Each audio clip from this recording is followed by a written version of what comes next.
Eu sempre soube que minha família tinha um talento especial para me fazer sentir pequena. Mas o que aconteceu naquela noite de domingo foi como se tivessem enfiado a mão no meu peito e apertado meu coração até ele quase parar. Era um churrasco na casa da minha mãe. Um daqueles encontros em que a carne está dura, a cerveja está quente e as piadas sempre têm um alvo, eu. Desde que me entendo por gente, o alvo favorito é a irmã que nunca deu certo. Claro, minha irmã gêmea, Marina, sempre foi a joia rara da família. Bonita, sorridente, formada em direito, casada com um homem bem-sucedido. Palavras da minha mãe. Já eu era a versão com defeito de fábrica. Pelo menos, é o que eles faziam questão de repetir. Naquele dia, eu estava até feliz. Tinha acabado de registrar minha pequena empresa de consultoria de marketing digital. Não era nada grande, mas era minha. Depois de anos de frila e noites mal dormidas, finalmente eu tinha um CNPJ no meu nome. Cometi o erro de comentar a novidade na roda. Foi quando meu cunhado, Henrique, o tal marido da Marina, deu uma gargalhada tão alta que até os vizinhos devem ter ouvido. Consultoria de marketing digital? Ele disse, com um sorriso torto e um copo de uísque na mão. Nossa, que nome chique para postar foto no Instagram pros outros, né? E aí, quanto você cobra para fazer um reels? A mesa inteira riu. Minha mãe deu aquele riso abafado, como quem concorda, mas não quer parecer má. Meu pai só balançou a cabeça, como se confirmasse que eu estava brincando de trabalhar. Tentei respirar fundo e disfarçar a raiva, mas Marina não perdeu a chance de enfiar a faca. Amana, você sempre foi criativa. Pena que criatividade não paga boletos. Senti meu rosto queimar. Olhei para o prato, enquanto o gosto da carne já não tinha mais nada de saboroso. Eles não sabiam, ou fingiam não saber, que eu estava prestes a fechar meu primeiro contrato grande. Não sabiam que dias atrás, eu tinha quase morrido. Ninguém na família sabia sobre a sabotagem. Um acidente no escritório temporário que aluguei. Alguém mexeu nos fios da minha cafeteira elétrica, e ela deu curto-circuito enquanto eu fazia café. O incêndio foi pequeno, mas a fumaça quase me matou. Os bombeiros disseram que foi proposital, mas a polícia não tinha pistas. Eu tinha minhas suspeitas, e não eram bonitas. Depois daquele churrasco, decidi que não ia gastar energia tentando ser aceita por eles. Meu foco seria a empresa. Trabalhei feito um animal. Madrugadas no computador, reuniões por vídeo, cafés que pareciam intravenosos. 2 meses depois, fechei um contrato com uma rede de restaurantes. Valor suficiente para pagar meu aluguel, contratar uma assistente e investir em anúncios. Enquanto minha vida começava a mudar, a deles, bom, digamos que nem tanto. Henrique, o sabichão, tinha uma pequena importadora. Ele vivia ostentando que faturava alto e que tinha contatos poderosos. Até que a crise bateu, fornecedores sumiram e dívidas começaram a aparecer. Eu soube por terceiros que ele estava vendendo o carro importado e usando o cartão da Marina para pagar contas básicas. Marina, claro, culpava todo mundo menos ele. Eu não tinha pena. Mas confesso, sentia uma pontinha de satisfação. Até que, numa tarde de terça-feira, o improvável aconteceu. Recebi um currículo por e-mail. Nome, Henrique Almeida. Pensei que era piada. Mas lá estava ele, implorando por uma vaga como coordenador de contas na minha empresa. A mesma empresa que ele tinha ridicularizado. Respirei fundo. Podia deletar o e-mail e seguir a vida. Podia escrever uma resposta venenosa e esfregar meu sucesso na cara dele. Mas uma parte de mim queria algo mais, queria justiça. Não apenas a minha vingança, mas a chance de mostrar que não era mais a pessoa que eles podiam pisar. Liguei para ele. Henrique, aqui é a Letícia. O silêncio do outro lado foi delicioso. Oi, não sabia que. Pois é, você me mandou um currículo. Acho que temos uma vaga que pode te interessar. Na semana seguinte, ele estava sentado na minha frente, usando uma camisa social que parecia ter saído de um brechó barato. Eu fiz questão de conduzir a entrevista pessoalmente. Olhei nos olhos dele e vi que o brilho arrogante tinha desaparecido. Aqui, Henrique, nós tratamos todos com respeito, falei, com um sorriso frio. Isso significa que ninguém vai rir do trabalho de ninguém. Entendido? Ele apenas assentiu. Contratei. CLT, salário justo, mas nada de mordomias. Ele teria que se reportar a mim todos os dias. Era a minha chance de reescrever nossa história, e talvez, descobrir se ele sabia algo sobre o acidente no meu escritório. O problema, desde que ele começou a trabalhar aqui, coisas estranhas voltaram a acontecer. Arquivos sumindo, clientes recebendo e-mails falsos, e ontem encontrei um bilhete na minha mesa. Algumas pessoas nunca aprendem a ficar no seu lugar. Quando aceitei contratar o Henrique, eu achei que estava apenas colocando um arrogante no devido lugar. O que eu não percebi foi que junto com ele, eu estava abrindo a porta para um veneno lento entrar na minha empresa. Na primeira semana, ele parecia um funcionário modelo. Chegava cedo, anotava tudo, fazia perguntas sobre os clientes, elogiava minhas ideias, quase como se estivesse tentando se redimir. Mas havia algo nos olhos dele, aquele brilho de quem calcula movimentos, como se cada sorriso fosse ensaiado para esconder outra intenção. Foi na terceira semana que as coisas começaram a sair do controle. Primeiro, um cliente ligou furioso dizendo que recebeu um e-mail com minha assinatura pedindo um depósito antecipado. O problema? Eu nunca enviei aquele e-mail. Era falso, com uma conta bancária desconhecida. Eu quase perdi o contrato. Depois, arquivos do servidor começaram a sumir. Eram documentos estratégicos, planilhas com preços, propostas confidenciais. Não havia sinal de invasão externa. Meu estômago gelou quando percebi que o acesso era interno, alguém daqui tinha feito.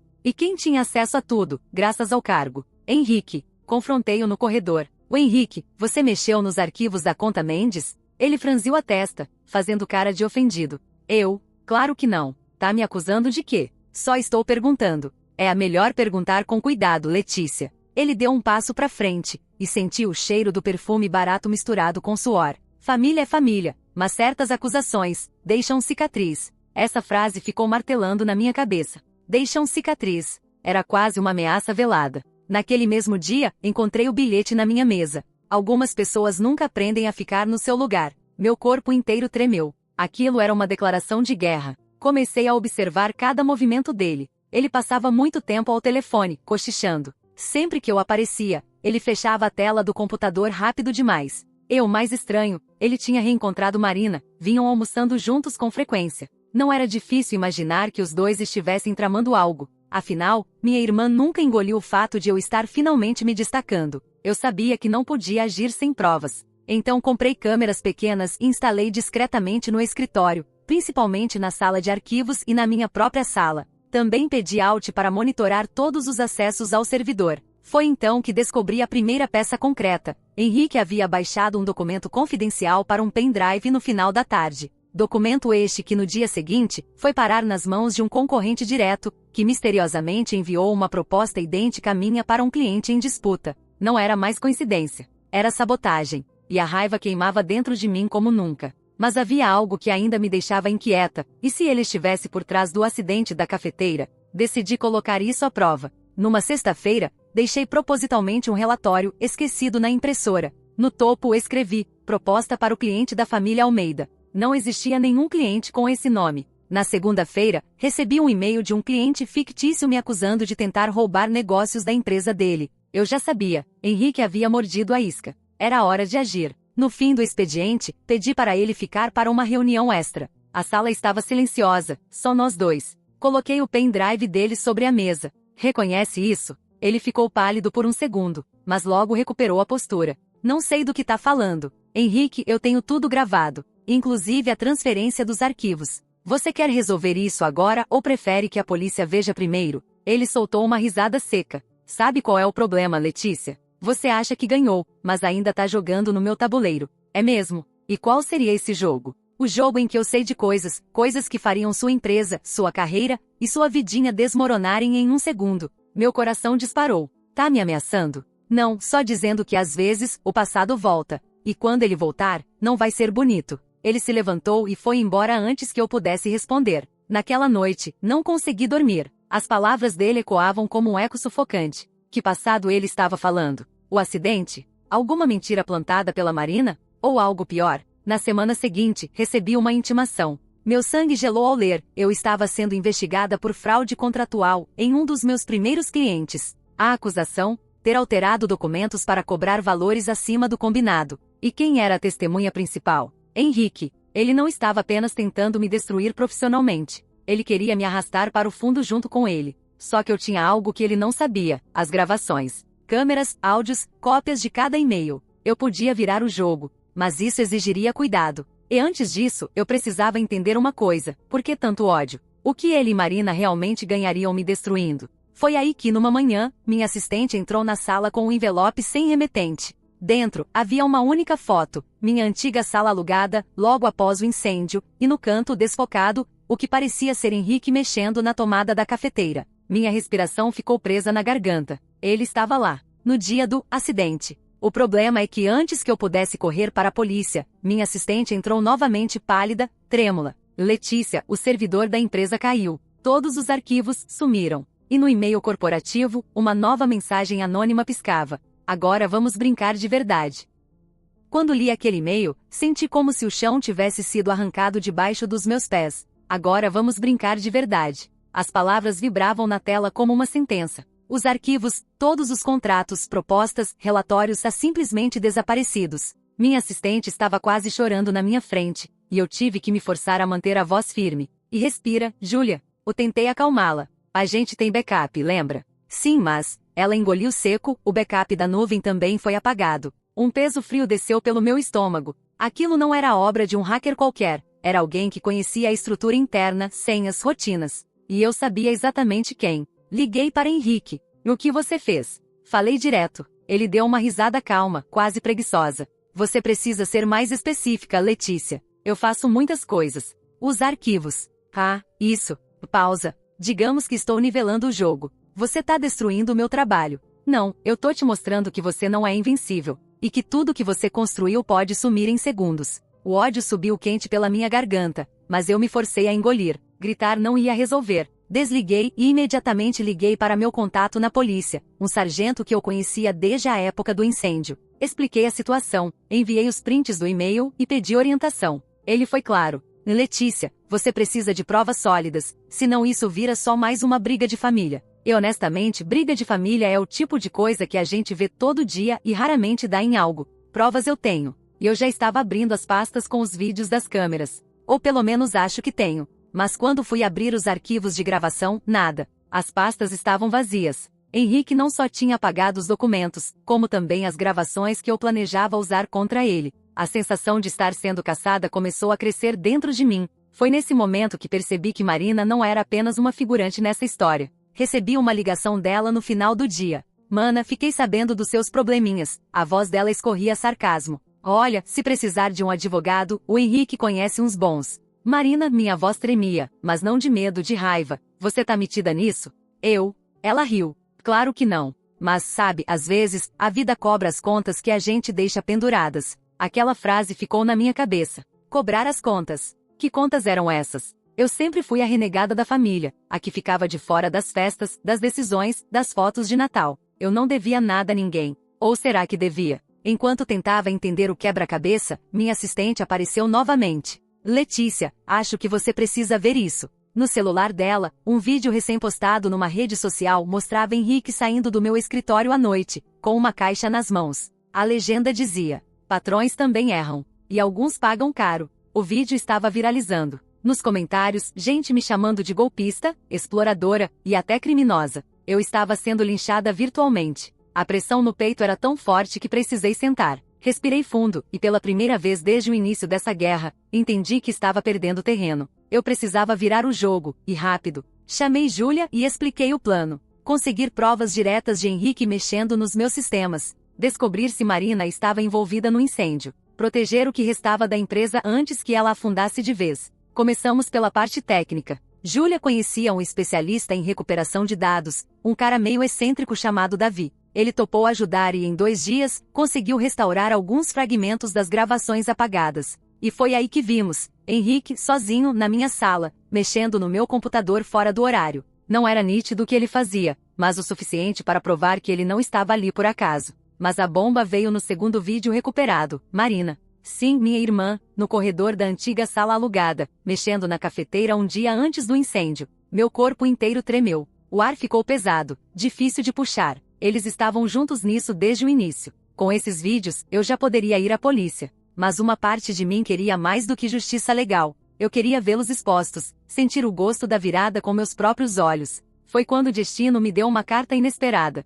Uma cliente antiga me ligou, dizendo que Henrique tinha tentado vender para ela uma lista de contatos exclusiva por um valor absurdo. Ela recusou, mas tinha gravado a conversa. Na gravação, ele não apenas oferecia a lista como dizia: a Letícia tá prestes a fechar as portas. Se quiser, a gente pode negociar diretamente, sem ela no meio. Eu tinha a peça final. Mas, antes que eu pudesse agir, recebi outro envelope anônimo na portaria. Dentro, havia uma foto minha tirada na noite anterior, enquanto eu dormia na minha cama. No verso, escrito à caneta: você não sabe com quem tá mexendo. Meu sangue gelou. Eles não estavam apenas atacando o meu negócio. Agora, estavam entrando na minha vida pessoal. Isso tinha passado todos os limites. Naquela noite, travei as portas, fechei as cortinas e dormi com uma faca de cozinha ao lado da cama. Eu sabia que o confronto estava chegando, e que dessa vez não haveria espaço para meias medidas. O problema é que no dia seguinte, antes de eu colocar meu plano em prática, recebi um e-mail com um único anexo, um contrato.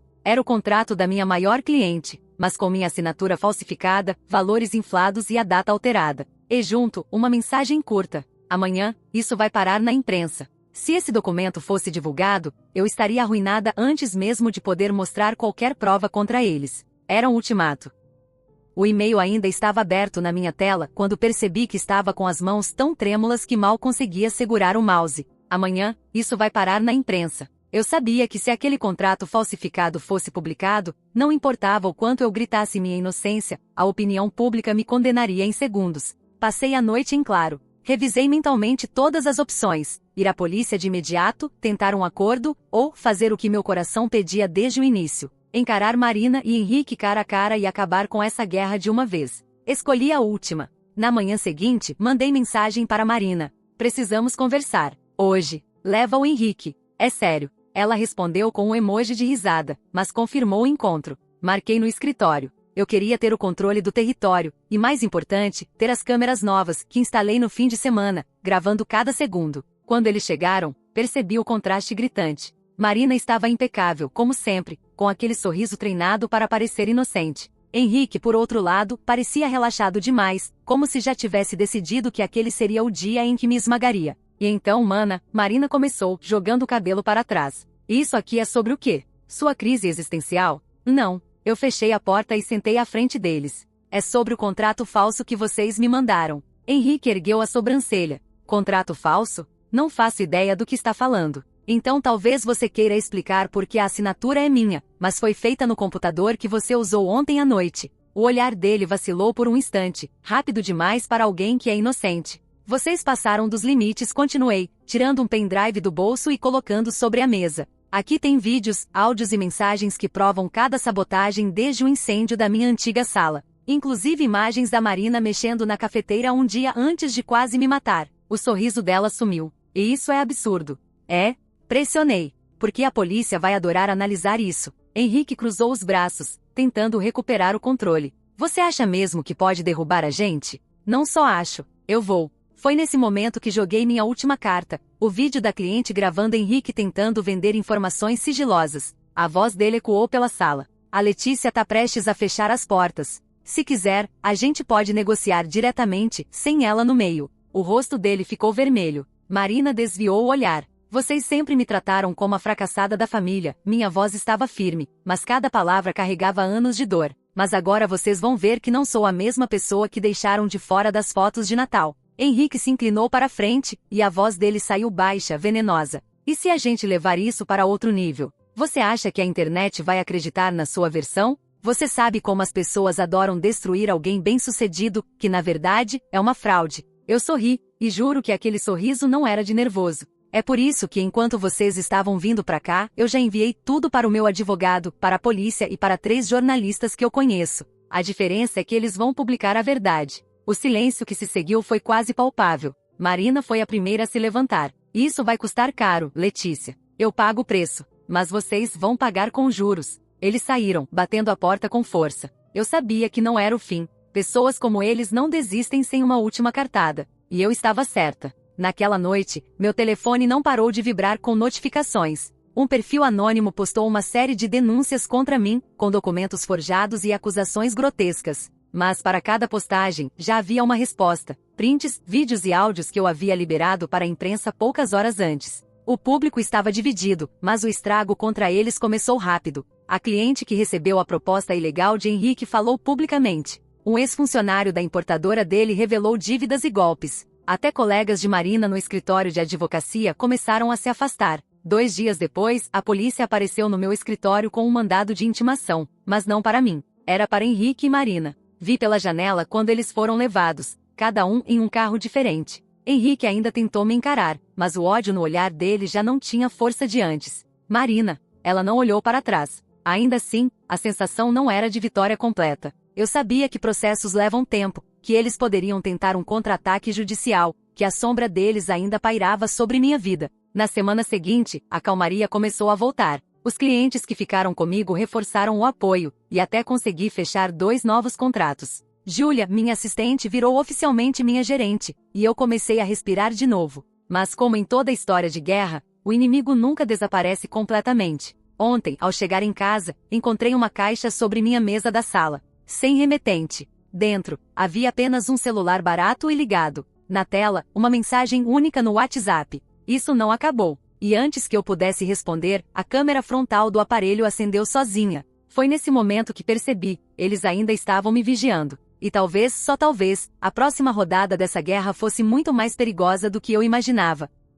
O celular piscava freneticamente sobre a minha mesa, solitário, ameaçador. A câmera ligada parecia me encarar um olhar faminto, frio, cheio de um ódio que nem eu sabia que existia na minha própria família. A mensagem clara e direta. Isso não acabou. Engoli a seco, mas por dentro, a chama da raiva e da determinação queimava mais forte do que nunca. Depois de tudo, o incêndio, a sabotagem, a difamação pública, as ameaças, eu não podia mais me dar ao luxo do medo. Estava na hora de virar o jogo. De uma vez por todas. Chamei minha assistente Júlia e o especialista em Davi para uma reunião emergencial. Mostrei a eles a mensagem, o vídeo e expliquei a situação com toda a sinceridade e urgência que eu podia. Davi imediatamente sugeriu reforços nas proteções da empresa, monitoramento de todas as redes, bloqueios, instalação de câmeras escondidas, sistemas antifraude e até um esquema para detectar possíveis invasões nos meus dispositivos pessoais e da empresa. Enquanto a segurança virtual era reforçada, comecei a pensar em outras formas de proteger minha vida e meu negócio.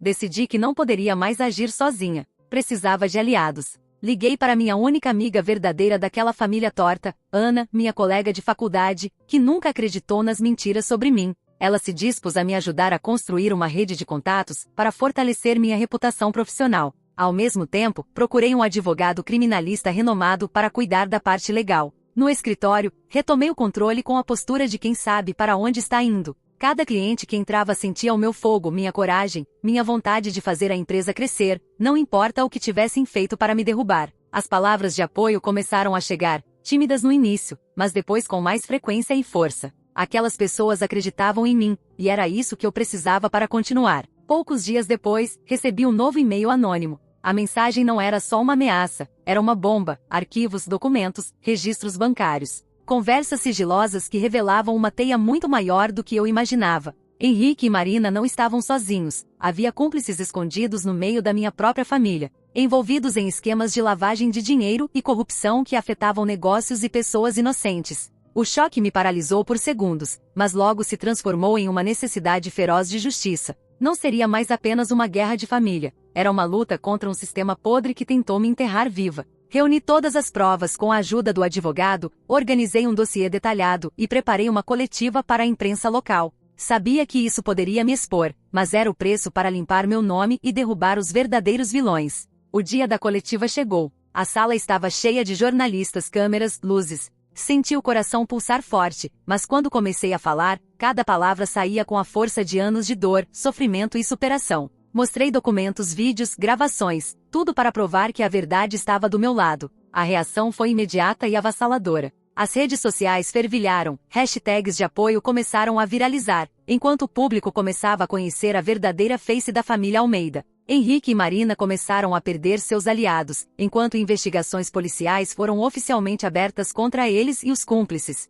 Durante as semanas que se seguiram, recebi apoio inesperado até de alguns parentes distantes que não tinham tomado partido nas brigas internas. Minha empresa crescia apesar do caos, e eu comecei a entender o que era ser respeitada de verdade. Porém, a guerra ainda não estava completamente vencida. O celular anônimo continuava a me vigiar. Um dia, ao voltar para casa, encontrei um envelope grosso e pesado na minha porta. Dentro, um vídeo em pendrive, mostrando cenas que jamais deveria ter visto. Henrique e Marina tramando contra mim, mas também conversando com pessoas poderosas, dispostas a usar tudo e todos para me derrubar. Eu podia sentir o nó na garganta, mas dessa vez não cedi. Liguei para o advogado e para a polícia, e pedi proteção pessoal, algo que nunca achei que precisaria. Mesmo com tudo isso, a sensação de vitória começou a crescer. Eu havia saído da escuridão, da rejeição e do medo, para a luz da justiça e da minha própria redenção. Aquelas pessoas que riram de mim, que tentaram me destruir, agora estavam sendo expostas diante do mundo. O que mais me emocionava era saber que a mulher que eles tentaram enterrar não só estava de pé,